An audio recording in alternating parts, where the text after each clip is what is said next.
Hi, welcome to StoryMakerU. You can find us online at thestorymakers.net. In this video, you will learn how to think critically and logically about creating your resume by understanding what the machine and human readers will be looking for.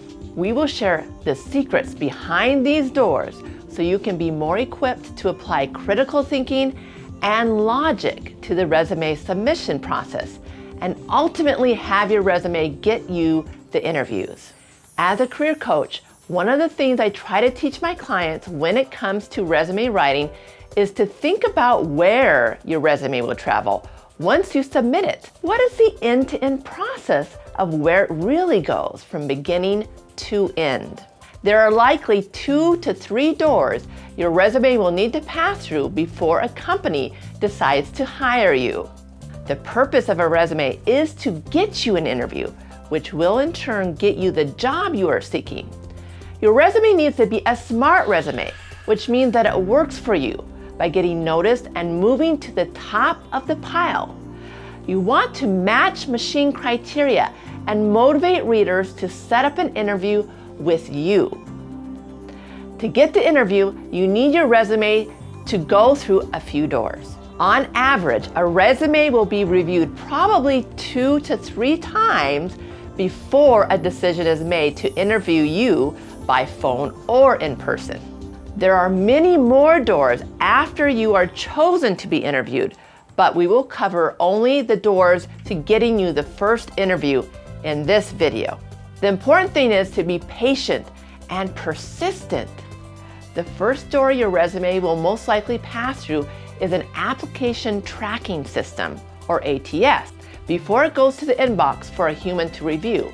An ATS is a technical term for a machine reader. Therefore, to pass through the ATS door, your resume will need to contain the key words that the company has identified for that position and contain measurable outcomes, matching education or training requirements, follow grammatical guidelines, and not have too many buzzwords. This is the work the ATS is programmed to do. The ATS will be looking to match the keywords identified by the company. The resumes with the most matching keywords and all the other things I described, such as being grammatically correct, gets to go through door number 1. The good news is you generally have access to all these keywords as they reside in the job description. This is where you have an opportunity to be smarter than most of the other candidates. The next step does take a little extra time, but it is very critical to get through the first door. You'll want to examine the job description and identify what appears to be the key words. Look for the main nouns and verbs. Then you'll want to use several of the exact same words in your resume. I'm going to show you an example here of how this works. As you can see, I took 2 key word phrases from the job description and put them in the resume. I just did a couple as an example, but you'll want to have them sprinkled throughout your resume. Here's another tip. For every job you had, you will want to include measurable results of the work you did. For example, instead of saying you helped plan events, you could say organized 20 events that gained X company 10 new clients. Using numbers to demonstrate your impact is the best way to show your outcome in working for past companies. Making estimates is all right too, as long as you say approximately. Think about what contribution you made to the growth and health of your company, or how you work to help your team or the customers. Think of something you are personally proud of and can be put into numbers. All this can feel very tedious, but don't underestimate the value of this work. That is why it is very important for you to target jobs you want the most and that you are most qualified to take on. Seek jobs you have the right amount of education, training, knowledge, and experience to take on. Quality is much better than quantity. blasting your resume out to the world will not likely yield a request to interview. This method works, the one we've been describing. I know from experience.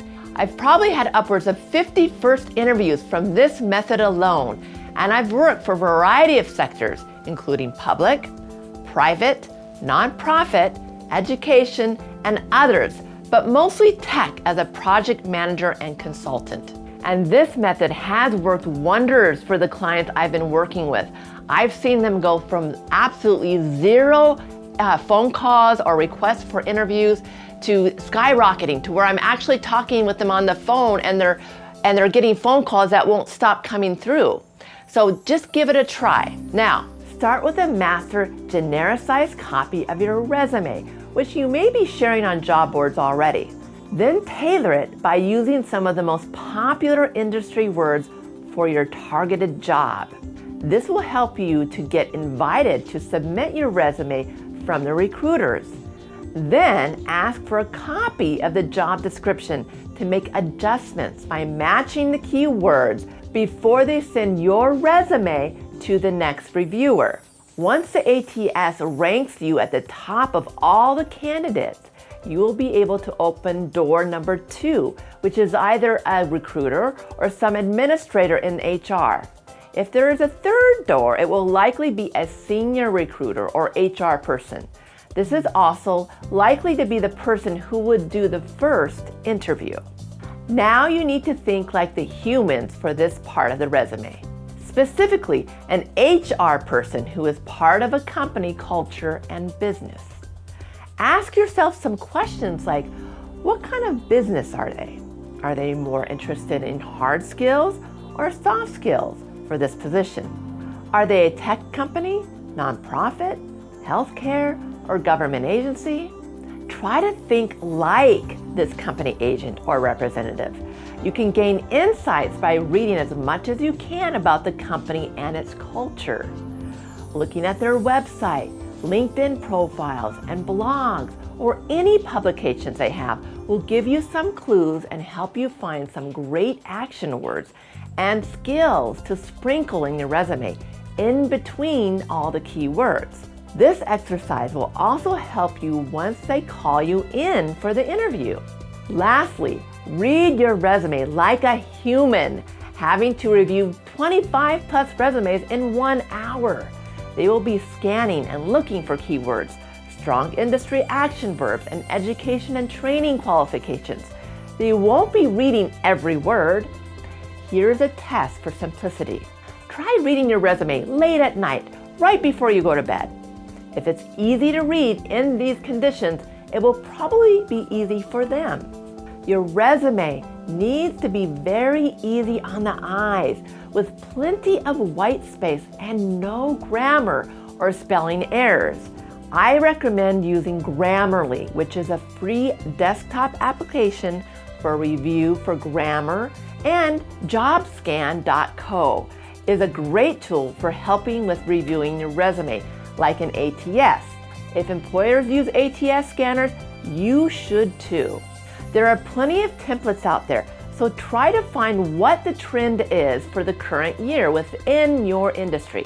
I like to do an internet search under images for the most common resumes within the last 6 months and find those that are the easiest to read in that group. To summarize, there are a few doors your resume needs to go through.